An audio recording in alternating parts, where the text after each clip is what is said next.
جیسا کہ میں کلاس میں پہلے بھی بتاتا رہتا ہوں کہ قرآن و حدیث نے سیدنا مسیح کا رتبہ تمام انبیاء سے بلند بیان کیا ہے۔ سیدنا مسیح کا رتبہ تمام انبیاء سے بلند بیان کیا ہے۔ ہر چیز ان کی ایکسٹراڈنری رکھی ہے۔ اس لیے یہ ڈیمانڈ کرنا کہ عیسیٰ علیہ السلام کی اور کوئی مثال نہیں، سر عیسیٰ علیہ السلام کی ہم اور مثال کہاں سے لے کے آئیں؟ لیکن باقی کوالٹیز کو دیکھا جائے تو کوئی بھی ان کی مثال کا اور شخص ہے جی ہاں دوستوں، آپ نے بالکل صحیح سنا ہے، حضرت مسیح کے مثال جیسا کوئی بھی اور شخص اسلام میں ہے ہی نہیں۔ اور یہی الفاظ جو انجینئر محمد علی مرزا نے فرمائے ہیں حضرت عیسیٰ کے بارے میں، قرآن میں یہ الفاظ صرف اور صرف اللہ کے لیے استعمال کیے گئے ہیں۔ جی ہاں، سورہ الاخلاص کی آیت نمبر 4 میں لکھا ہے وَلَمْ يَقُلْ لَهُ كُفُوًا أَحَدٌ، یعنی کہ خدا جیسی کوئی مثال نہیں۔ اور میں ایگری کرتا ہوں انجینئر محمد علی مرزا سے کہ حضرت عیسیٰ جیسی کوئی مثال نہیں، یعنی کہ خدا جیسی کوئی مثال نہیں۔ تو دوستوں، باقی تفتیش میں آپ کے لیے چھوڑ دیتا ہوں۔ دوستوں، میں اپنی ہر ویڈیو میں آپ کو کچھ سکھاتا ہوں، مگر آج کی اس ویڈیو میں آپ کو اسلامک انجینئر یعنی میں آپ کو کچھ نہیں سکھاؤں گا۔ آج ہم سیکھیں گے اسلامک اسکالر سے کچھ۔ آج ہم سیکھیں گے 2 اسلامک اسکالر سے، ایک جن کا نام ہے انجینئر محمد علی مرزا اور ایک جن کا نام ہے محترم جناب علامہ بشارت مغل صاحب۔ آج ہم ان سے سیکھیں گے اسلام میں سب سے بڑا پیغمبر کون ہے۔ تو پھر عقل کا استعمال کر کے اور ایمانداری سے بتائیے گا کہ دنیا کی سب سے بڑی شخصیت کون ہے۔ علامہ صاحب، آپ حضرت عیسیٰ علیہ السلام کا درجہ تمام انبیاء کرام سے بلند بیان کرتے ہیں، اس کی دلیل کیا ہے؟ بسم اللہ الرحمن الرحیم، الحمدللہ رب العالمین۔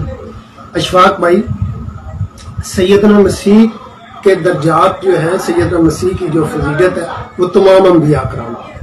جیسا کہ میں کلاس میں پہلے بھی بتاتا رہتا ہوں کہ قرآن و حدیث نے سیدنا مسیح کا رتبہ تمام انبیاء سے بلند بیان کیا ہے۔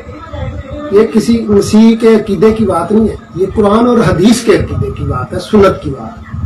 قرآن مجید میں سورہ آل عمران اس کی آیت نمبر 45 میں یہ بیان ہوا ہے کہ وجیًا فی الدنیا والآخرہ، وجیًا فی الدنیا، اسے دنیا میں بھی صاحب عزت بنایا گیا۔ سیدنا مسیح کو دنیا میں صاحب عزت بیان کیا گیا۔ بخاری اور مسلم کی روایت ہے کہ شیطان کبھی ان کو چھو نہیں سکا، سیدہ مریم کو اور سیدنا مسیح کو۔ تو یہ ان کی بہت بڑی فضیلت ہے، سیدنا مسیح۔ اور آپ جیسا کہ یہ کوئی صحیح روایت تو نہیں ہے، لیکن انبیاء کرام کے بارے میں یہ بیان کیا جاتا ہے، ہم پڑھتے آئے ہیں، سنتے ہیں علماء سے کہ انبیاء کرام کی تعداد جو ہے 1 لاکھ سے زیادہ ہے۔ اور ان انبیاء کرام میں اللہ پاک نے درجات بیان فرمائے ہیں۔ قرآن مجید میں تقریباً 25 انبیاء کرام کا ذکر ہے، اور ان انبیاء کرام کے نہ صرف درجات بیان ہوئے بلکہ انبیاء کرام میں جو ہے رسول، ان کے بھی درجات بیان کیے گئے۔ انبیاء جو ہیں وہ سب کے سب آپس میں بھائی کہلاتے ہیں، اور انبیاء میں رسولوں کا درجہ جو ہے اسلام میں وہ زیادہ بیان کیا گیا۔ اگر 1 لاکھ یہ فکس فگر نہیں ہے، یہ کم و بیش ہے۔ اگر 1 لاکھ سے زیادہ انبیاء کرام ہیں تو ان میں سے 313 رسول بتائے جاتے ہیں۔ آپ سنتے ہیں، پڑھتے ہیں، علماء سے سنتے ہیں۔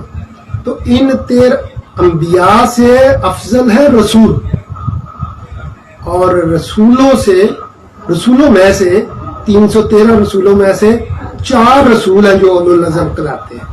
ان 4 رسولوں میں سے سیدنا موسیٰ، سیدنا داؤد، سیدنا مسیح اور حضرت محمد صلی اللہ علیہ وسلم۔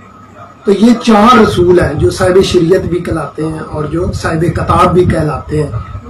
ہم جانتے ہیں کہ ان 4 اولو العزم انبیاء میں سے نبی علیہ السلام اور قرآن کے مطابق جو بیان کیا گیا وہ سیدنا مسیح کا رتبہ سب سے بلند ہے۔ دنیا میں بھی ان کو فضیلت بخشی گئی ہے اور آخرت میں بھی ان کو فضیلت بخشی گئی ہے۔ قرآن مجید واحد کتاب ہے جس میں سیدنا مسیح کو اللہ کے بعد خالق ہونے کی صفت سے موصوف کیا گیا ہے۔ اللہ کے بعد سیدنا مسیح کو خالق کہا گیا. اور لوگ کہتے ہیں، میری اکثر یہ بات ہوتی ہے اور میں بتاتا ہوں کہ ایک طالب علم نے سوال کیا کہ جناب وہ خالق تو ہیں لیکن بے اذن اللہ کے اذن سے وہ کرتے ہیں. تو یاد رکھیں اللہ کے 100% اذن پر پورا اترنے والی ذات بھی صرف سیدنا مسیح کی ہے. ایسا دنیا میں کوئی شخص پیدا نہیں ہوا جس سے خطا نہ ہوئی ہو، جس سے نافرمانی نہ ہوئی ہو، جس سے لغزش نہ ہوئی ہو. صرف سیدنا مسیح کی ذات گرامی ہے جو اللہ تعالیٰ کے اذن پر 100% پورا اتری ہے، اور دنیا میں کوئی نبی جو ہے 100% پورا نہیں اترا. قرآن مجید میں جتنے انبیاء کا ذکر آیا ہے ان کے ساتھ کوئی نہ کوئی لغزش اور خطا بھی منسوب ہے سوائے سیدنا مسیح کے. تو ہم اس لیے سیدنا مسیح کا درجہ بلند کرتے ہیں. اللہ پاک ہمیں یہ ہدایت بخشے کہ ہم سیدنا مسیح کی عزت کرنے والے ٹھہریں، سیدنا مسیح کی فضیلت کو بیان کرنے والے ٹھہریں، اور سیدنا مسیح کی فضیلت کو دوسروں تک پہنچانے والے ٹھہریں. وآخر دعوانا الحمدللہ رب العالمین. اب رہے گی حکمت کہ انہوں نے قرب قیامت میں آنا کیوں ہے. باقی تو کوئی نبی بھی دوبارہ جو ہے وہ اس طریقے سے اٹھایا نہیں گیا. حضرت عیسیٰ علیہ السلام جیسا تو کوئی اور نبی پہلے آپ لے کے تو آئے نا. کہتے نہیں اور کوئی نبی کیوں نہیں اس طرح اٹھایا گیا. سر یہ اٹھایا جانا تو چھوڑ دیں، حضرت عیسیٰ علیہ السلام کی کون سی ایسی چیز ہے جو کسی دوسرے نبی میں پائی جاتی ہے جو ان کی اپنی خصوصیات ہے؟ بغیر باپ کے پیدا ہونا. حالانکہ حضرت آدم علیہ السلام بھی بغیر ماں باپ کے پیدا ہوئے ہیں، لیکن اللہ تعالیٰ نے آدم علیہ السلام کو روح اللہ نہیں کہا، کلمت اللہ نہیں کہا. عیسیٰ علیہ السلام کو کہا ہے روح اللہ، روح من، اللہ کی طرف سے خاص روح. روح یعنی اس کی مخلوق لیکن خاص، اور اللہ کا کلمہ. پیدائش معجزانہ اور دودھ پیتے بچے کا چھوٹی عمر میں بولنا سورہ مریم میں کہ مجھے اللہ نے کتاب دی ہے، مجھے پیغمبر بنایا ہے، اپنی ماں کے ساتھ اس نے سلوک کرنے والا بنایا ہے، سلام ہو اس دن پر جس دن میں پیدا ہوا، جس دن میں مروں گا اور جس دن دوبارہ اٹھایا جاؤں گا. سر یہ کوالٹی اور کسی پیغمبر میں ہے کہ وہ ماں کی گود میں بولے؟ پھر معجزات اتنے بڑے بڑے جو اور کسی پیغمبر کے لیے نہیں ہے. مردے زندہ کر دینا اللہ کے اذن سے. وہ ہمیشہ کے لیے زندہ نہیں ہوتے تھے، وقتی طور پہ زندہ ہو کے ان کی نبوت کی گواہی دیتے تھے، پھر واپس چلے جاتے. یہ نہیں کہ زمین پہ چلنا پھرنا شروع کر دیتے تھے. وہ اللہ کا واضح رول ہے سورہ یاسین کے اندر اور سورۃ الواقعہ کے اندر کہ جو ایک بار گیا دنیا سے دوبارہ واپس نہیں آئے گا. وہ حضرت عیسیٰ علیہ السلام صرف ان کو اللہ کے اذن سے زندہ کرتے تھے، ان کی نبوت کی گواہی دیتے تھے، پھر دوبارہ اسی طریقے سے لیٹ جاتے تھے. دوبارہ نہیں دنیا میں آ سکتے. مین رول اللہ کا کبھی بھی وائلیٹ نہیں ہوگا. دوستوں ویسے تو میرا انجینئر محمد علی مرزا سے بہت سارے علمی اختلاف ہیں، مگر اس ویڈیو میں انہوں نے بہت ساری غلطیاں کی ہیں جس سے میں علمی اختلاف کرتا ہوں، مگر میں صرف ایک دو بولنا چاہوں گا. ایک تو انہوں نے یہ بولا کہ مردہ تھوڑی دیر کے لیے اٹھتا تھا اور پھر واپس سو جاتا تھا. اس بات کی کہیں دلیل نہیں ہے، یہ اپنی طرف سے انہوں نے بات بنائی ہے. اور اگر ایسا ہوتا بھی ہے تو دوستوں اللہ کا رول تو اسی وقت وائلیٹ ہو گیا کہ جب مردہ زندہ ہو گیا، اور جب مردہ زندہ ہو گیا تو اللہ کا جو رول تھا، جو اللہ کا ایک لا بنا ہوا ہے، چاہے اللہ کا قانون ایک لمحے کے لیے ٹوٹا مگر اللہ کا قانون ٹوٹ تو گیا. اور اللہ کا قانون توڑنے والا بھی کون ہے؟ اللہ خود کہتے ہیں کہ میرے قانون میں صرف میں ہی دخل اندازی کر سکتا ہوں. تو اس بات کے بعد کیا یہ سوال صحیح ہوگا کیا حضرت عیسیٰ اللہ ہیں؟ اور یہ کہاں کی بے تکی بات ہے کہ مردہ زندہ ہوا 2-3 سیکنڈ کے لیے اور پھر واپس سو گیا. یہ کوئی معجزہ تھا یا مذاق تھا؟ اگر اس کو دوسری زندگی دی بھی تو صرف 3-4 سیکنڈ کے لیے. یہ کہاں کی بات ہوئی؟ اور ان کی ایک اور بات میں بتانا چاہوں جو انہوں نے کہا ہے روح من کا مطلب ہے اللہ کی طرف سے روح. اس کا ترجمہ یہ نہیں ہے بلکہ سارے ترجمہ یہ کہتے ہیں کہ اللہ کی روح، یعنی کہ اللہ کی خود کی روح جو حضرت عیسیٰ میں بھیجی.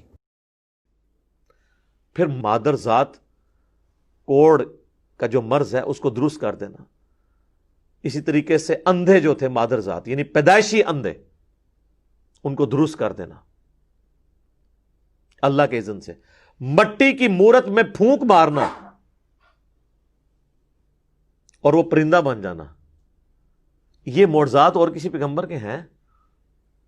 تو جس کی پیدائش معجزانہ، جس کے معجزات معجزانہ، کسی اور کو نہیں. معجزہ کہتے ہیں عقل کو عاجز کر دینے والی چیز.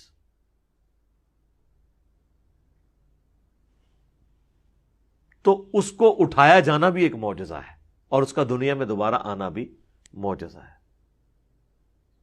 اور اللہ تعالیٰ نے حضرت مریم کو کہا تھا کہ ہم اس تیرے بیٹے کو تمام جہان والوں کے لیے نشانی بنائیں گے. تو سر وہ پھر اللہ نے نشانی بنائی ہے نا, ہر چیز ان کی ایکسٹرا آرڈنری رکھی ہے. اس لیے یہ ڈیمانڈ کرنا کہ عیسیٰ علیہ السلام کی اور کوئی مثال نہیں, سر عیسیٰ علیہ السلام کی ہم اور مثال کہاں سے لے کے آئیں؟ ان کی مثال تو آدم علیہ السلام بھی نہیں ہے. اس اعتبار سے, ایک اعتبار سے تو ہیں کہ آدم کا ماں باپ نہیں تھے, ان کا باپ نہیں تھا, لیکن باقی کوالٹیز کو دیکھا جائے تو کوئی بھی ان کی مثال کا اور شخص ہے, کوئی بھی ان کی مثال کا اور شخص ہے, کوئی بھی ان کی مثال کا اور شخص ہے.